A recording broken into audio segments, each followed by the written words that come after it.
हम पढ़ रहे हैं श्री महाभारत एकोननवति अधिक शततमोध्याय। वैशंपायन जी कहते हैं, जन्मेजय, उस समय अपने मृगचर्म और कमंडलों को हिलाते और उछालते हुए वे श्रेष्ठ ब्राह्मण अर्जुन से कहने लगे, तुम डरना नहीं, हम सब लोग तुम्हारी ओर से शत्रुओं के साथ युद्ध करेंगे। क्या सीन चल रहा है? द्रुपद को मारने के लिए सारे कैंडिडेट्स जा रहे हैं स्वयंवर के, और भीम और अर्जुन उसके बीच में आके उनको इंटरसेप्ट करते हैं, बोलते पहले हमसे निपटो फिर द्रुपद को टच करना। तो इसके बीच में इनके ऊपर आक्रमण होने लगता है। यह देख ब्राह्मण लोग भी कहने लगते हैं कि हम आपकी मदद करेंगे। इस प्रकार की बातें करने वाले उन ब्राह्मणों से अर्जुन ने हंसते हुए कहा, आप लोग दर्शक होकर बगल में चुपचाप खड़े रहें। मैं अकेला ही सीधी नोक वाले सैकड़ों बाणों की वर्षा करके क्रोध में भरे हुए इन शत्रुओं को उसी प्रकार रोक दूंगा जैसे मंत्रज्ञ लोग, मंत्र का साइंस जानने वाले, केवल मंत्रों के बल से ही विषैले सर्पों को कुंठित कर देते हैं। पता है आपको? ऐसे लोग होते हैं गांव में जिनके पास ऐसे मंत्र होते हैं, वो उच्चारण करने मात्र से जो सांप आया हुआ है वो कुंठित हो जाता है। ही बिकम्स हिप्नोटाइज्ड और पैरालाइज्ड। तो वो कह रहे हैं कि अर्जुन, आप जैसे मंत्रों से सांपों को कंट्रोल करते हो, वैसे मैं अपने बाणों से इन सबको रोक दूंगा। इस प्रकार की बातें करने वाले उन ब्राह्मणों से अर्जुन कहता है कि आप सीधे साइड में खड़े रहिए। यों कहकर महाबली अर्जुन ने उसी स्वयंवर में लक्ष्य वेध के लिए प्राप्त हुए धनुष को झुकाकर, जो लक्ष्य वेध करने के लिए धनुष पड़ा था ना उधर, पावरफुल एकदम, उसको ही उठा दा, उस पर प्रत्यंचा चढ़ा दी और उसे हाथ में लेकर भाई भीमसेन के साथ पर्वत के समान अविचल भाव से डटे खड़े रहे। तदनंतर कर्ण आदि रणोन्मत्त क्षत्रियों को आते देख वे दोनों भाई निर्भय हो उन पर उसी तरह टूट पड़े जैसे दो मतवाले हाथी अपने विपक्षी हाथियों की ओर बढ़े जा रहे हो। तब युद्ध के लिए उत्सुक उन राजाओं ने कठोर स्वर में यह बात कही, युद्ध की इच्छा वाले ब्राह्मण का भी रणभूमि में वध शास्त्रानुकूल देखा गया है। मतलब हम क्षत्रिय हैं, ब्राह्मणों को नहीं मारते हैं, लेकिन ये युद्ध शस्त्रास्त्र लेके हम पर अटैक कर रहे तो हम इनको मार सकते हैं, ये शास्त्रोचित है। यों कहकर वे राजा लोग सहसा ब्राह्मणों की ओर दौड़े। महातेजस्वी कर्ण अर्जुन की ओर युद्ध के लिए बढ़ने लगा। ठीक उसी तरह जैसे किसी हथिनी को प्राप्त करने के लिए एक हाथी अपने प्रतिद्वंद्वी हाथी के साथ भिड़ने के लिए जाता हो। महाबली मद्रराज शल्य भीमसेन से जा भिड़ा। कर्ण अर्जुन के साथ और शल्य भीम के साथ। दुर्योधन आदि सभी भूपाल एक साथ अन्यान्य ब्राह्मणों के साथ उस युद्ध भूमि में बिना किसी प्रयास के खेल सा करते हुए कोमलतापूर्वक शीत युद्ध करने लगे। ब्राह्मणों के साथ युद्ध कर रहे दुर्योधन वगैरह। कैसे? शीतल युद्ध। जैसे आप कभी कभी ऐसे मारते हो ना, फिर वो कैच करते हैं उनको मारना नहीं था उनको। तब तेजस्वी अर्जुन ने अपने धनुष को जोर से खींचकर अपनी ओर वेग से आते हुए सूर्यपुत्र कर्ण को कई तीक्ष्ण बाण मारे। दुस्सह तेज वाले तीखे बाणों के वेगपूर्वक आघात से राधा नंदन कर्ण को मूर्छा आने लगी। उसकी मम्मी का नाम था राधा। वह बड़ी कठिनाई से अर्जुन की ओर बढ़ा। विजयी वीरों में श्रेष्ठ वे दोनों योद्धाओं की हाथों की फुर्ती दिखाने में बेजोड़ थे। उनमें कौन बड़ा है कौन छोटा है यह बताना असंभव था। दोनों ही एक दूसरे को जीतने के लिए इच्छा रखते बड़े क्रोध से लड़ रहे थे। देखो, तुमने जिस अस्त्र का प्रयोग किया था उसे रोकने के लिए मैंने यह अस्त्र चलाया है। देख लो मेरी भुजाओं का बल। इस प्रकार शौर्य सूचक वचनों द्वारा वे आपस में बातें भी करते जाते थे। मतलब क्षत्रियों के लिए क्या है ना, युद्ध करना, मारकाट करना ये एक स्पोर्ट है। उनको ये, हमारा कैसा प्रवृत्ति होता है, अगर हमारे ऊपर जान पे बीत जाए तो हम भाग जाएंगे ना। क्षत्रिय का नेचर उल्टा होता है, वो डेंजर की तरफ दौड़ता है, वो डेंजर से दूर नहीं दौड़ता वो। अगर उसको बोला जाए कि अरे डेंजर होने वाला इधर, उधर दौड़ेगा वो, ऐसा उसका स्वभाव है।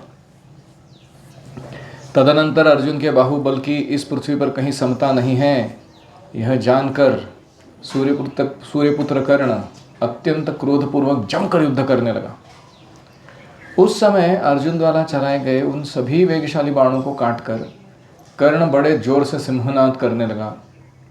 समस्त सैनिकों ने उसके कार्य की सराहना की। कर्ण उवाच, विप्रवर, युद्ध में मैं आपके बाहुबल से संतुष्ट हूँ। आप में थकावट या विषाद का कोई चिन्ह नहीं दिखाई देता। थक नहीं रहा है, कोई दुख नहीं हो रहा है आपको, इतना युद्ध कर रहे हो लंबा समय से। और अभी सब अस्त्र शस्त्रों को जीत कर मानो आपने काबू में कर लिए हो। आपकी यह सफलता देखकर मुझे बड़ी प्रसन्नता हो रही है। हे विप्र शिरोमणे, आप मूर्तिमान धनुर्वेद है, या परशुराम, अथवा आप स्वयं इंद्र हैं, या अपनी महिमा से कभी न च्युत होने वाले साक्षात भगवान विष्णु हैं जो मुझसे युद्ध कर रहे हैं। तो कर्ण को क्या डाउट आने लगा, इतना एक्सपर्टीज, इतना पावर, ये क्या होना चाहिए? स्वयं धनुर्वेद युद्ध करने के लिए आया हो, परशुराम जी आए हो, इंद्र आया हो, या विष्णु स्वयं आया हो। ऐसा युद्ध अर्जुन कर रहा था। मैं समझता हूँ आप इन्हीं में से कोई है, और अपने स्वरूप को छिपाने के लिए यहाँ ब्राह्मण वेश धारण करके बाहुबल का आश्रय लेकर मेरे साथ युद्ध कर रहे हैं।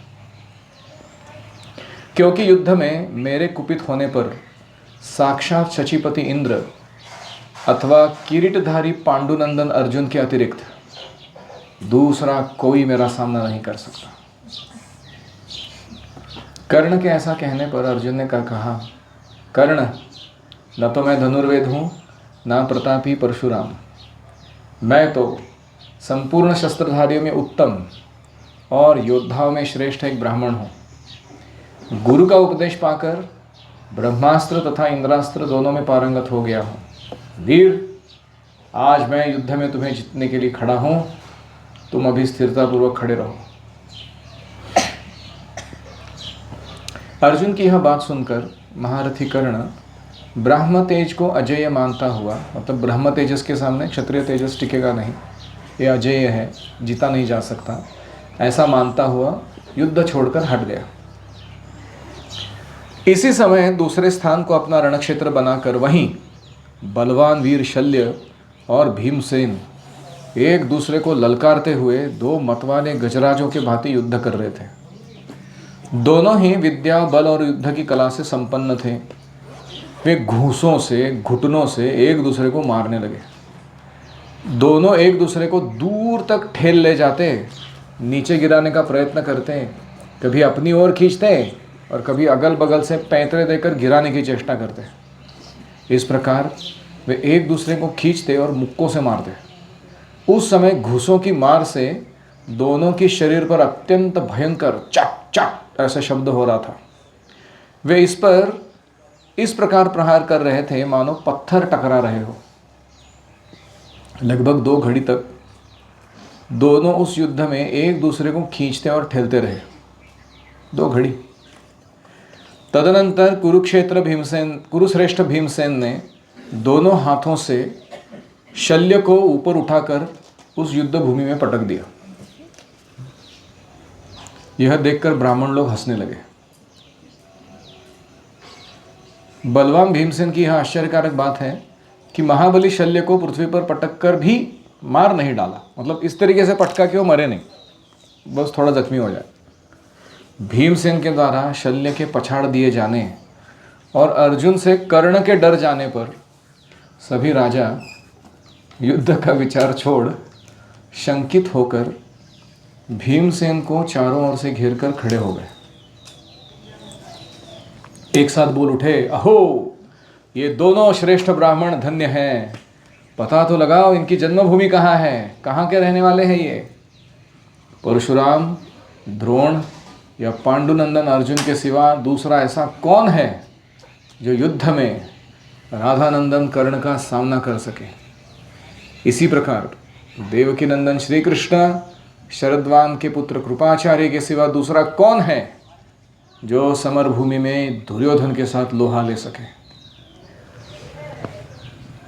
बलवानों में श्रेष्ठ मद्रराज शल्य को भी वीरवर बलदेव या पांडुनंदन भीमसेन अथवा वीर दुर्योधन को छोड़कर दूसरा कौन है जो रणभूमि में गिरा सकता है। मतलब शल्य भी इतना पावरफुल था, ये तीन ही लोग उसको हरा सकते हैं, बलराम जी, भीमसेन या दुर्योधन। अतः ब्राह्मणों से घिरे हुए इस युद्ध क्षेत्र से हम लोगों को हट जाना चाहिए, क्योंकि ब्राह्मण अपराधी हो तो भी सदा ही उनकी रक्षा करनी चाहिए। पहले इनका ठीक ठीक परिचय ले लें, फिर ये चाहें तो हम इनके साथ प्रसन्नतापूर्वक युद्ध करेंगे। प्रसन्नतापूर्वक युद्ध। उन सब राजाओं तथा अन्य लोगों की ऐसी बातें देख युद्ध में वह महान पराक्रम दिखाकर भीमसेन और अर्जुन बड़े प्रसन्न थे। वैशंपायन जी कहते हैं, जन्मेजय, भीमसेन का यह अद्भुत कार्य देख भगवान श्री कृष्ण ये सोचते हुए कि ये दोनों भाई भीमसेन और अर्जुन ही हैं, उन सब राजाओं को यह समझाकर कि इन्होंने धर्मपूर्वक द्रौपदी को प्राप्त किया है, ऐसा अनुनय पूर्वक कहते हुए युद्ध से रोक दिया। तो कृष्ण क्या है, बहुत चतुर है बात करने में, वो किसी को भी कुछ भी कन्विंस करा सकता है। तो सारे राजाओं को क्या बोला उन्होंने, देखो धर्मपूर्वक जीता ना इसने, तो अभी इसके साथ युद्ध करना अच्छा नहीं है तुमको, ये बात बोल के सबको घर भेज दिया। इस प्रकार श्री कृष्ण के समझाने से वे सभी युद्ध कुशल श्रेष्ठ नरेश युद्ध से निवृत्त हो गए। विस्मित होकर अपने अपने डेरों को चले गए। वो मन में विचार कर रहे हैं, अरे क्या हुआ क्या आज एग्जैक्टली। हम आए थे द्रौपदी का स्वयंवर में और शादी करने के लिए, दो ब्राह्मण आके कहीं से हमको धुलाई पिटाई करके वो लड़की को लेके गए भी। ये हुआ क्या एग्जैक्टली। वहाँ जो दर्शक एकत्र आए थे वे सब इस रंगमंडप उत्सव से ब्राह्मणों की श्रेष्ठता सिद्ध हुई। पांचाल राजकुमारी द्रौपदी को ब्राह्मणों ने प्राप्त किया, ऐसा कहते हुए अपने अपने निवास स्थान को चल दिया। रुरु मृग के चर्म को वस्त्र के रूप में धारण करने वाले ब्राह्मणों से घिरे होने के कारण भीमसेन और अर्जुन बड़ी कठिनाई से आगे बढ़ पा रहे थे। रुरु नाम का एक कालवीट टाइप का डियर होता है, हिरण। यत्र रुरुन्यंकु शंकु मुखाविशंकम खेलन्ति कूजन्ते पीकालिकेरा शिखंडिनो यत्र नटन्ति तस्मिन् ममास्तु वृंदावन एव वासः। वो गा रहे हैं कि वृंदावन अष्टकम में कि जहाँ ऐसे रुरु न्यंकु ऐसे नाम के अलग अलग हिरण और शिखंडी नहा यानी मोर नृत्य करते रहते हैं, और खेलंती कूजंती पिकाली कीरा ये किरकिर आवाज़ करने वाले पिक और अलग अलग बर्ड्स जहाँ खेल करते रहते हैं, आवाज़ें करते रहते हैं, उस वृंदावन धाम में मुझे हमेशा वास करने मिले। तो इसे रुरु नाम के मृग का चर्म धारण करके ये दोनों चल रहे हैं और सारे ब्राह्मण उनको घेर लिए मिलने के लिए, देखने के लिए। जनता की भीड़ से बाहर निकलने पर शत्रुओं ने उन्हें अच्छी तरह देख लिया। आगे आगे वे दोनों नरवीर थे, उनके पीछे पीछे द्रौपदी चली जा रही थी। द्रौपदी के साथ वहाँ उन दोनों की बड़ी शोभा हो रही थी, बहुत ही अच्छे लग रहे थे। वे ऐसे लगते थे जैसे पूर्णमासी की तिथि को मेघों की घटा से निकलकर चंद्रमा और सूर्य प्रकाशित हो रहे हो। इधर भिक्षा का समय बीत जाने पर भी जब पुत्र नहीं लौटे तो उनकी माता कुंती देवी स्नेहवश अनेक प्रकार की चिंताओं में डूब गई। उनके विनाश की आशंका करने लगी, कुछ गड़बड़ तो नहीं हुआ मेरे बच्चों का। ये मम्मी साइकोलॉजी रहता है टिपिकल। कहीं ऐसा तो नहीं कि धृतराष्ट्र के पुत्रों ने कुरुश्रेष्ठ पांडवों को पहचान कर उनकी हत्या कर डाली है, अथवा दृढ़तापूर्वक वैरभाव को मन में रखने वाले महाभयंकर मायावी राक्षसों ने तो नहीं मेरे बच्चों को नहीं मार डाला, क्योंकि उन्होंने बहुत सारे आसुरों से पंगे लिए थे, राक्षसों से। जंगल में, किसी ने मन में रखा रहेगा कि मैं देख लूँगा तुमको सही टाइम आने पर। क्या महात्मा व्यास के भी निश्चित मत के विपरीत कोई बात हो गई है? यानी व्यासदेव ने बोला है कि ये दोनों द्रौपदी को जीत के लाने वाले हैं, लेकिन फिर भी उसके मन में शंका चल रही है कि व्यासदेव का कहीं स्टेटमेंट गलत तो नहीं हो जाने वाला है। इस प्रकार पुत्र स्नेह में पगी कुंती देवी जब चिंता में मग्न हो रही थी, आकाश में मेघों की भारी घटा घिर आने के कारण जब दुर्दिन सा हो रहा था और जनता सब काम छोड़कर सोए हुए की भांति अपने अपने घरों पर निश्चेष्ट होकर बैठी थी, उसी समय दिन के तीसरे पहर में बादलों से घिरे हुए सूर्य के समान ब्राह्मण मंडली से घिरे हुए अर्जुन ने वहाँ उस कुम्हार के घर में प्रवेश किया। स्वयंवर पर्व में पांडव प्रत्यागमन विषयक 189वां अध्याय पूरा हुआ। एनी कमेंट्स और questions?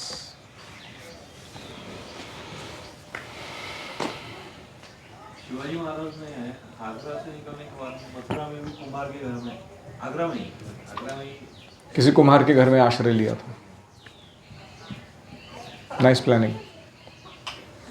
Similarity between Shivaji Maharaj's taking shelter in a potter's home and Pandavas taking shelter in a potter's home. और कोई?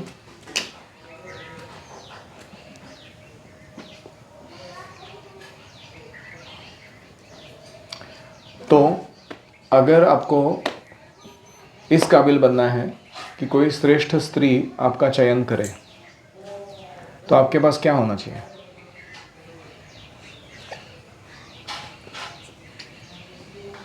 प्रश्न समझ में आया?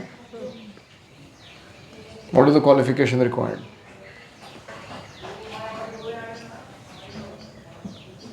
ये पूरा एपिसोड में वही चल रहा है ना? What is the thing that you need?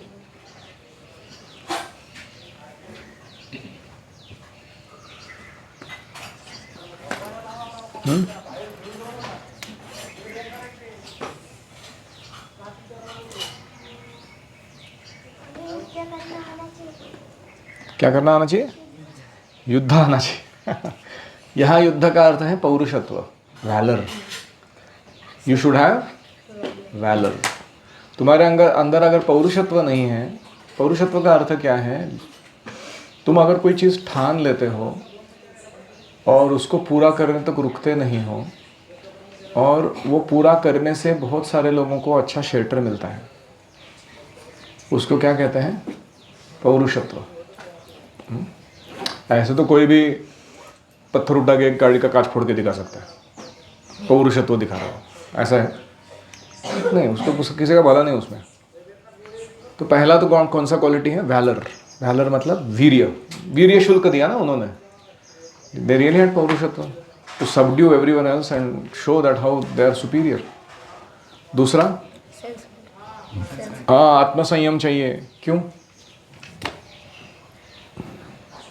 आत्मसंयम क्या क्या कनेक्शन है? हाँ, ओके। सो ताकि हम दूसरों को एक्सप्लॉइट ना करें हमारे पौरुषत्व से, इसलिए आत्मसंयम चाहिए। एक और कारण है, आत्मसंयम से ही एक्चुअल पौरुषत्व प्राप्त होता है। By self control you get personal and public power to influence. और कोई? पेशेंस चाहिए। क्या पेशेंस था इनको? उतावला नवरा गुड़ग्याला बाशिंग ऐसा नहीं था इनका कि द्रौपदी को देख के एकदम पागल हो गए और चलो कुछ भी उल्टा सुल्टा करेंगे, अभी बंदर के जैसा नाच के दिखाएंगे, बटक से हिला के। आजकल के हीरो करते हैं ना ऐसे। टीवी, अभी कोई भी मूवी में देखो, हीरो का एंट्री और हीरोइन का एंट्री, उसके अराउंड हीरो का व्यवहार देखो। ये like a monkey lacking self control, typical है ये। और कोई?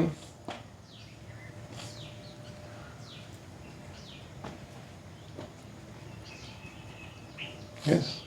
उस टाइम भी सब रैंकिंग जैसे आज तो होता है WWF रैंकिंग, वर्ल्ड रैंकिंग, वैसे उस टाइम का भी रैंकिंग। हाँ, इनका WWF चैंपियनशिप है ये, वर्ल्ड वाइड एकदम। सबको मालूम था कौन टॉप 3 है। हाँ, टॉप 3 सबको मालूम थे।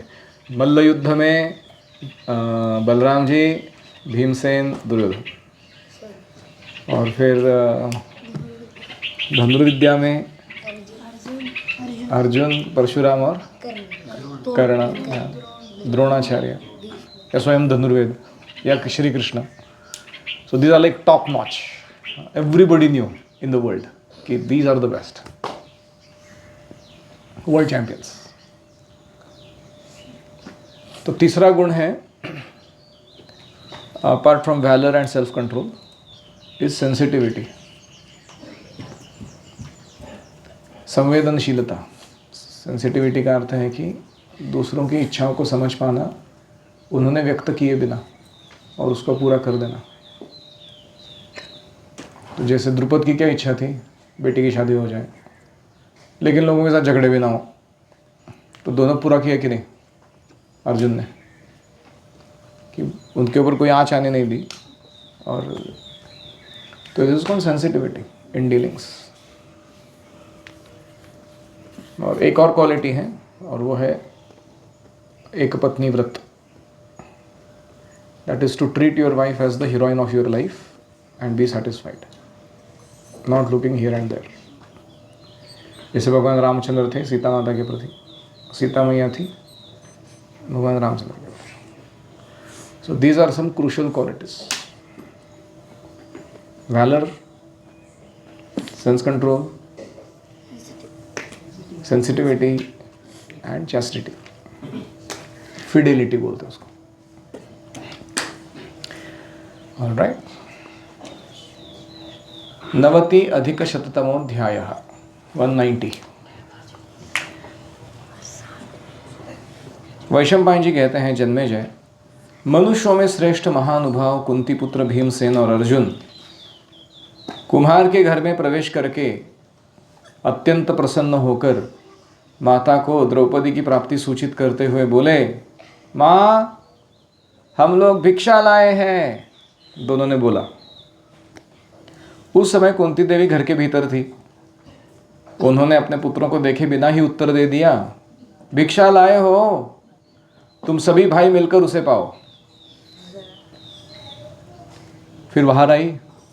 तत्पश्चात द्रौपदी को देखकर कुंती ने चिंतित होकर कहा, अरे हाय, मेरे मुंह से बड़ी अनुचित बात निकल गई। कुंती देवी अधर्म के भय से चिंता में पड़ गई, परंतु मनो अनुकूल पति की प्राप्ति से द्रौपदी के मन में बड़ी प्रसन्नता थी।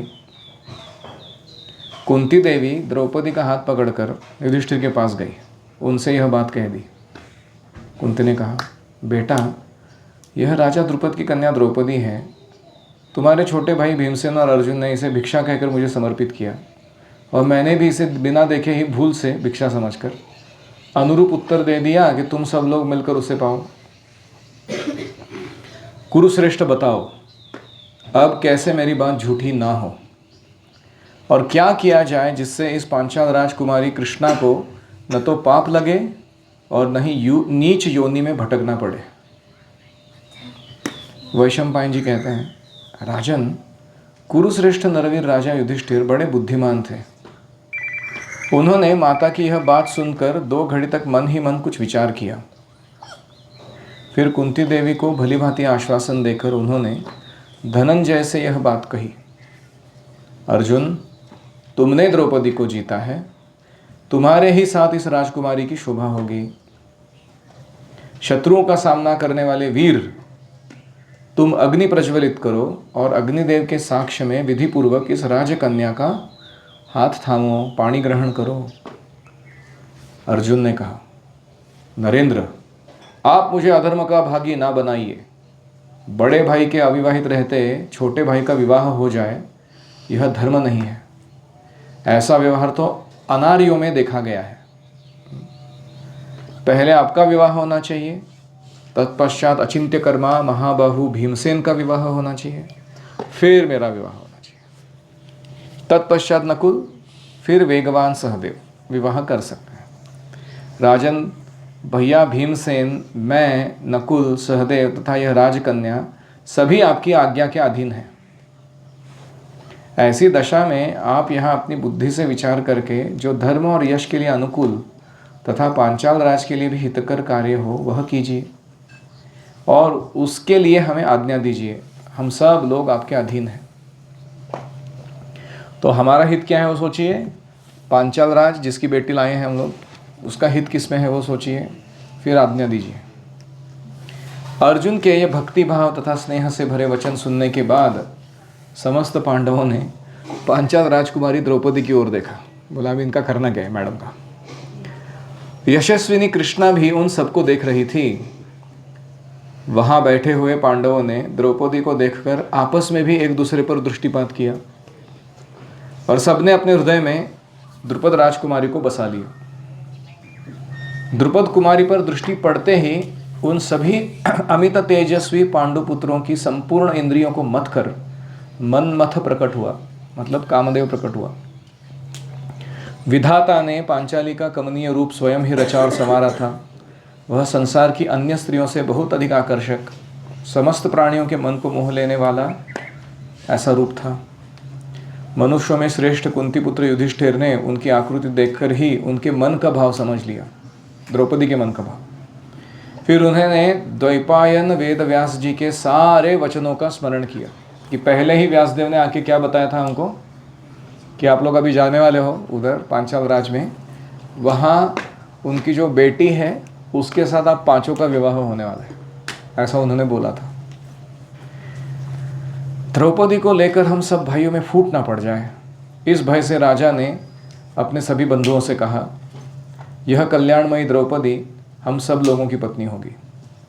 जैसे कभी कभी आप देखोगे कि दो भाई हैं, माता पिता के आश्रय में खुशी से रह रहे हैं और सब ठीक चल रहा है, उनका जब शादी होता है ना, तो अगर वो स्त्री जो घर में आई है, पहली वाले की वाइफ या दूसरे वाले की वाइफ जो भी, या दोनों, वो अगर प्रॉपर कृष्ण भावना वाली व्यक्ति नहीं है, तो वो टिपिकली क्या करता है, वो भाइयों में फूट डाल देता है, इनके झगड़े चालू हो जाते हैं। तो इसलिए युधिष्ठिर ने क्या सोचा, ये नहीं होना चाहिए। वैशंपायन जी कहते हैं, जन्मेजय उस समय अपने बड़े भाई का यह वचन सुनकर उदार हृदय वाले समस्त पांडव मन ही मन उसी का चिंतन करते हुए चुपचाप बैठे रह गए। उन्हें सबने सोचा बाप रे क्या बोल दिया इसने। इधर वृष्णिवंशियों में श्रेष्ठ भगवान श्री कृष्ण रोहिणी नंदन बलराम जी के साथ कुरुकुल के प्रमुख वीर पांडवों को पहचान कर कुम्हार के घर में, जहाँ वे नरश्रेष्ठ निवास करते थे, मिलने के लिए गए। वे कौन एंट्री मार रहे? कृष्ण बलराम। वहाँ बलराम सहित श्री कृष्ण ने मोटी और विशाल भुजाओं से सुशोभित अजात शत्रु युधिष्ठिर को चारों ओर से घेर कर बैठे हुए अग्नि के समान तेजस्वी अन्य 4 भाइयों को देखा। वहाँ जाकर वसुदेव नंदन श्री कृष्ण ने धर्मात्माओं में श्रेष्ठ कुंती कुमार युधिष्ठिर से, मैं श्री कृष्ण हूँ, ऐसा कहकर राजा युधिष्ठिर के दोनों चरणों का स्पर्श किया। Krishna is going down to Yudhishthira. उन्हीं के साथ उसी प्रकार बलराम जी ने भी अपना नाम बताकर युधिष्ठिर के चरण छुए। तो ये एटिकेट है, अगर हम किसी वरिष्ठ वैष्णव को मिलते हैं तो हम उनके चरण छूकर क्या कहते हैं, बाल गोविंद दासः शर्मा और फिर प्रणाम करते हैं।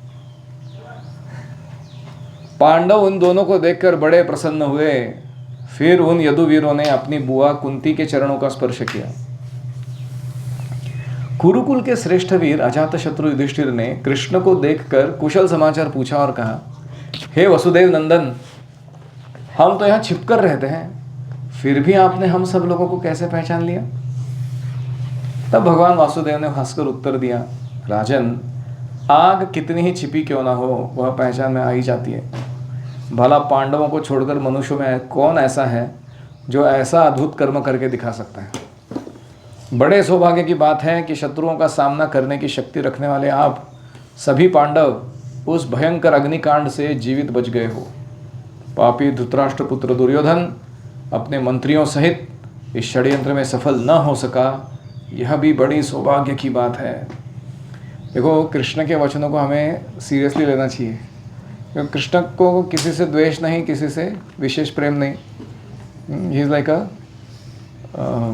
coolest version of a father of all living beings that you can come across.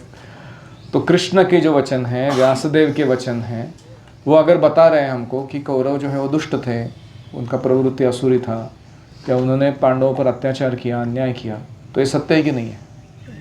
आपको देखोगे महाभारत के वर्जन्स ऐसे अलग अलग लोग लिखते हैं तात्पर्य में, वो दिखाना चाहते हैं कि युधिष्ठिर गलत थे, अर्जुन गलत थे, पांडव गलत थे, कृष्ण गलत थे, भक्तों की भगवान की निंदा करने का प्रयास करते हैं। तो इसलिए हमें सोचना चाहिए कि व्यासदेव का जो मत है उसको छोड़ के हमें अपना कुछ तेकड़म या अलग मत परपोर्ट के रूप में नहीं देना चाहिए।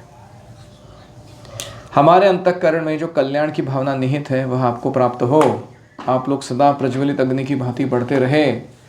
अभी आप लोगों को कोई भी राजा पहचान न सके, इसलिए हम लोग भी अपने शिविर को ही लौट जाएंगे।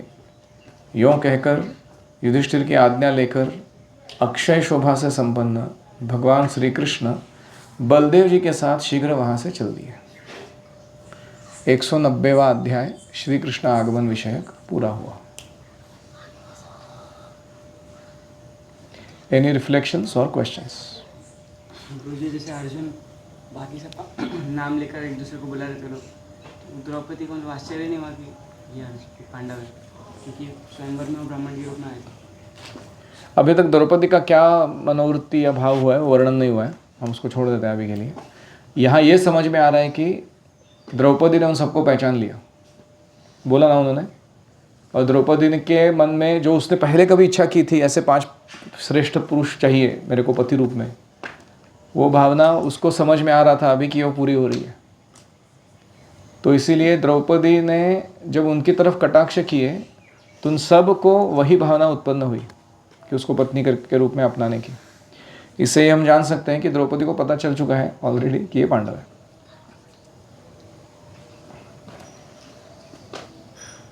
और कोई? पिछले 1-2 चैप्टर पहले कोई बोला था कि जो युधिष्ठिर महाराज वहाँ से जा रहे थे मंडप से, बोला गया था कि वो पतले हैं, मोटी पतले हैं, दुबले पतले। और दुबले पतले इज कॉन्टेक्चुअल। जैसे कोई ब्राह्मण वन में रह रहा है, तपस्या कर रहा है, तो उससे थोड़ा वो कृश हो जाता है उस कॉन्टेक्स्ट में। बट क्षत्रिय तो क्षत्रिय रहता ना, बॉडी उसका क्षत्रिय दुबला पतला भी हो जाए तो वो धृष्टपुष्ट ही रहता है, वो उसका बॉडी ऐसा है।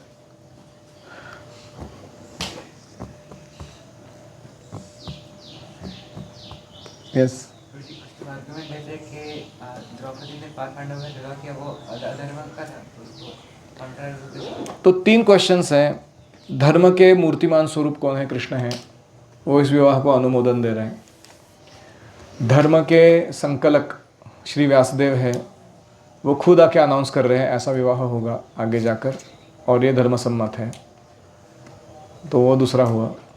तीसरा है युधिष्ठिर स्वयं धर्मराज है, धर्म को भली भांति जानते हैं, जिंदगी में कभी उन्होंने अधर्म का कोई काम नहीं किया।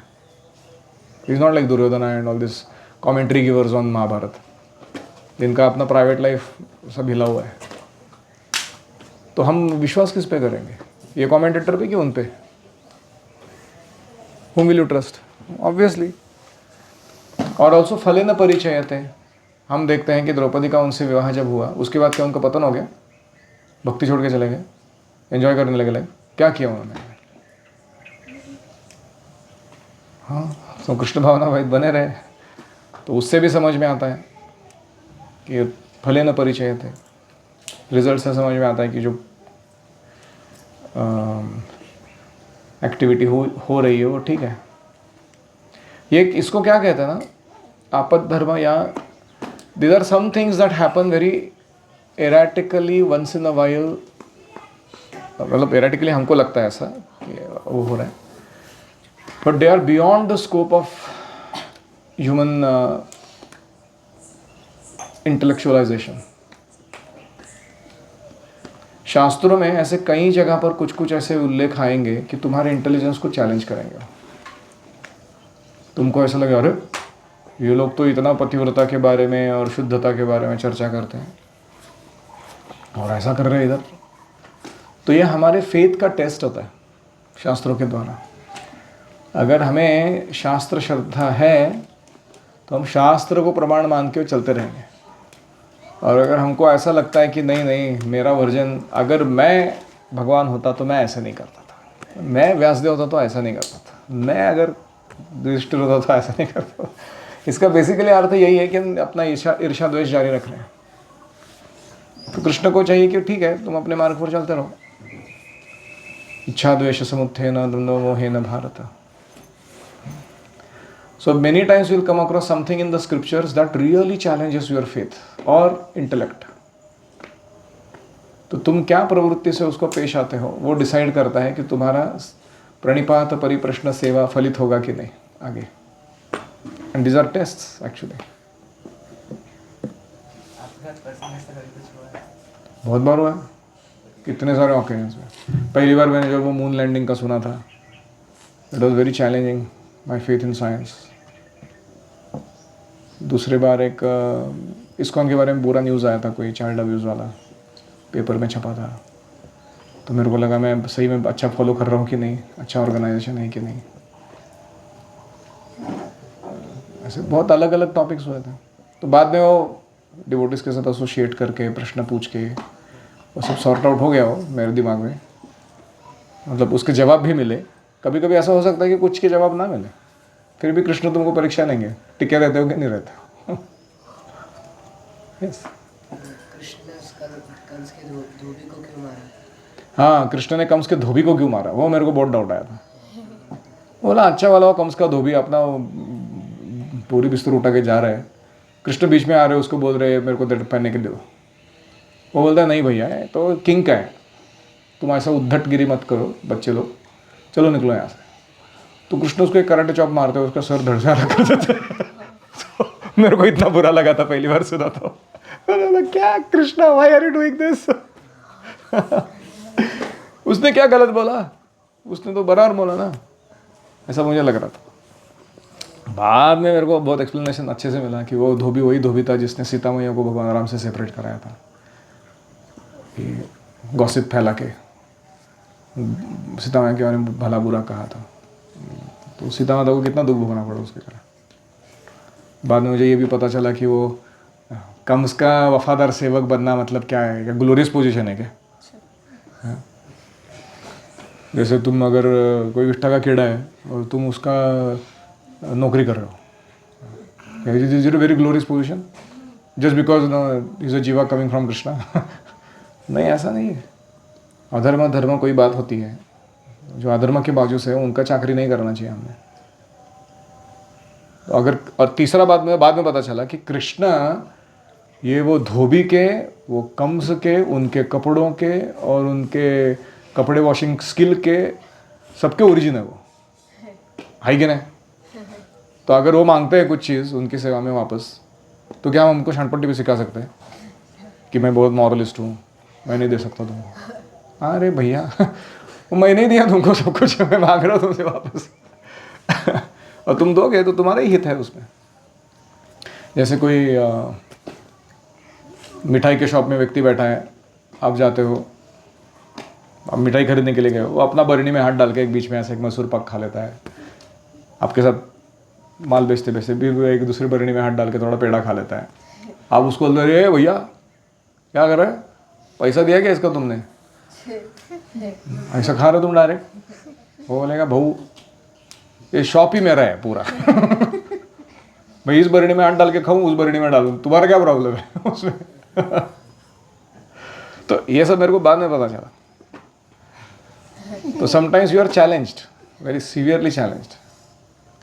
और हमारे अंदर 3 मेन प्रॉब्लम है। एक है हमको ईर्ष्या है, हमको साधुओं के प्रति, भगवान के प्रति ईर्ष्या है, हमको मानना पड़ेगा। इसलिए हमारा बुद्धि सही काम नहीं करता है, क्लटर्ड रहता है हमेशा। दूसरा हमारे अंदर लस्ट है, हमें सुन रहे हैं द्रौपदी पांडव, हम लोग अच्छा सब है, काम वासना में सब लोग लिप्त हैं और हमको धर्म की बातें सुना रहे हैं ना। तो क्योंकि हमारे अंदर काम वासना है, वो हम क्या करते हैं, सुपर इम्पोज करते हैं किसके ऊपर, दूसरों के ऊपर। और तीसरा हमारा प्रॉब्लम है कि प्राइड, मेरे ऐसा शाना आदमी किधर कोई मिलेगा ही नहीं तुमको।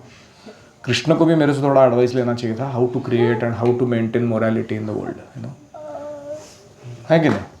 कृष्ण ने नहीं लिया एडवाइस, इसलिए उनका क्रिटिसिज्म हो रहा है एक्चुअली। मेरे से एडवाइस लेके दुनिया बनाते थे, चलाते थे, तो थोड़ा खुश रहते थे। उतना ही हमारा मतलब this is limit of our arrogance where we are. तो इसलिए हमको ना अपना पूछ ना बटक के नीचे रख के शांति से आध्यात्मिक जीवन में जीवन यापन करना चाहिए। We are not so great actually. ठीक, श्रील प्रभुपाद की जय, श्री महाभारत की जय। ओम हरे कृष्णा कृष्णा कृष्णा हरे हरे, हरे राम राम राम हरे हरे।